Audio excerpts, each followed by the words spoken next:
જય દ્વારકાધીશ મિત્રો, આમ જો મારા ઘરે છે ને મસ્ત વાળું બની ગયું છે. હવે અત્યારની જનરેશન ને વાળું એટલે કેવું લાગે ખબર કે અરે તમે તો હાવ દેશી છો એમ કે તમે વાળું બોલો એમ. અરે ભાઈ વાળું જ પેલા ગવડિયા વાળું જ કહેતા.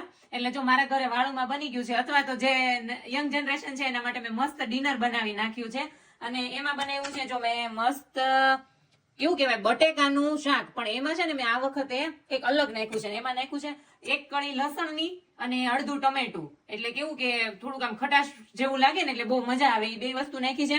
અને અહીંયા છે ને મિત્રો, અને આપણે છે ને ગુજરાતીઓને છે ને થોડુંક સ્વીટ આરે જોઈએ તેમ, તો સ્વીટમાં તો બહુ બધું છે, પણ આમ જો ખીર બનાવી નાખી છે. હવે મિત્રો છે ને ઘણા બધા કહે છે કે ખીરમાં બનાવી છે તો જાયફળ ને એવું પાછું નાખો છો ને, તો ભાઈ જો હું છે ને ઇન્ડિયાથી મસ્ત એલચી લઈ આવી હતી, અને હવે છે ને એલચી તો જો કે અહીંયા બી બહુ મસ્ત મળે છે, અને જાયફળ ને એવું લાવવાની જરૂર નથી. જાયફળ નો અહીંયા પાવડર બી મળે છે અને જાયફળ આખા બી મળે છે, અને એ લોકલ સ્ટોરમાં મળે છે. આ જાયફળનો પાવડર નાખીને મસ્ત એલચી અને જાયફળનો પાવડર નાખીને મસ્ત ખીર બનાવી નાખી છે. સાથે ભાખરી છે, કેમ કે ચિરાગે ભાખરી બનાવી નાખી હતી, કેમ કે હું જોબેથી આવું ને ત્યાં થોડું લેટ થઈ જાય એટલે મારે શાક અને ખીર બનાવવાની જ હતી. અને મસ્ત જો કાકડી અને અમને બંનેને કાચું મરચું ભાવે છે એટલે કાચું મરચું લઈ લીધું છે.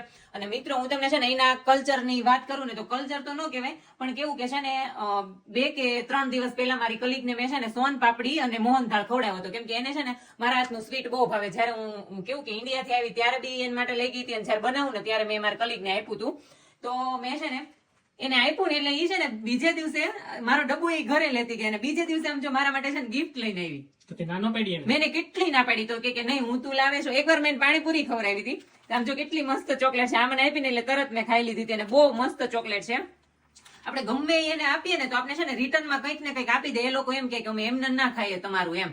એટલે છે ને હું કંઈ પણ બનાવું મારા વિડીયો જોવે એટલે એને ખબર હોય ને, એટલે છે ને હું એના માટે લઈ જ ગઈ. અને હજી તો આ ગિફ્ટ પૂરી નથી થઈ, આ બી ગિફ્ટમાં જ આવેલી હતી. બોલો, આ ચોકલેટ પૂરી નથી થઈ. આ મિત્રો આખી કેડબરી છે, આખી સસલું આખું કેડબરી છે સસલું. હા, અને આ પૂરી નથી થઈ ને ત્યાં મિત્રો હજી જો આ નવી ગિફ્ટ આવી ગઈ છે. એટલે આટલી બધી ગિફ્ટ હોય ને એટલે છે ને એમ થાય કે ચોકલેટ ખાઈ લે. અને સ્વીટમાં તો બહુ બધી વસ્તુ થઈ જાય છે, પણ મેં ખીર શું કામ બનાવી છે.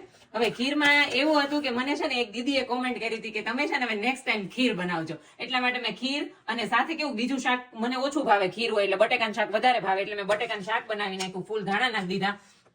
અને હવે છે ને મિત્રો તમારે મારું એક કામ કરવાનું છે, તમારે મને કોમેન્ટ કરીને કહેવાનું છે કે હું શું નેક્સ્ટ ટાઈમ બનાવું. સો મિત્રો પ્લીઝ કોમેન્ટ કરજો સારી અમે નેક્સ્ટ ટાઈમ શું બનાવી, અમને જેની સારી કોમેન્ટ લાગશે અમે જરૂર ને જરૂર બનાવવાની ટ્રાય કરશું. કેવું કે બધા કોમેન્ટ કરતા તો ઘણી કોમેન્ટો છે ને એકબીજાને મેચ થતી હોય, એટલે છે ને જો બધા છે ને તમને કોમેન્ટ કરીને કહેજો કે નેક્સ્ટ ટાઈમ હું બનાવું, પછી બધાની જેમાં હું છે ને પછી લિસ્ટમાં જોઈ લઈશ, વધારે હશે ને ઈ આપણે નેક્સ્ટ ટાઈમ બનાવશું. અને ઘણા બધા કહેતા હોય છે કે અમારું નામ ન લેતા હો દીદી, પણ તમે આ બનાવજો, અમારું નામ ન લેતા પણ તમે આ બનાવજો. કઈ વાંધો નહીં, હું બનાવીશ. જયારે મને ટાઈમ મળતો છે ને હું બધાની કોમેન્ટ બનાવતી જઈશ, અને મને છે ને મળે ને જ્યાં સુધી ટાઈમ ત્યાં સુધી બધાને આન્સર આપું છું, કેમ કે મને બહુ જ ગમે એમ કે મારી એટલી બધી મોટી ફેમિલી થઈ ગઈ ને બધાની બહુ જ સારી કોમેન્ટ આવે છે, એટલા માટે. એટલે છે ને તમે આ વસ્તુ ભૂલતા નહીં મને કોમેન્ટ કરવાનું. અને તમે છે ને ભાખરીનું શાક, ભાખરી અને બટેકાનું શાક ચોળીને ખાવ છો કે તમે આમનું ખાવ, ભાખરી અને બટેકાનું શાક બે કેવું કે એક સાથે એમ, તો મને કોમેન્ટ કરીને કહેજો, કેમ કે મને છે ને ચોળેલું વધારે ભાવે છે. એટલે જો તમને વિડીયો ગમ્યો હોય તો લાઈક કરજો, શેર કરજો અને કોમેન્ટ કરવાનું ભૂલતા નહીં. પણ તમે હારો ફોલો કરી દેજો, અમે ત્યાં સુધી ખાઈ લે પણ તમે ફોલો કરી દો. મળીએ નેક્સ્ટ વિડીયોમાં. જય દ્વારકાધીશ.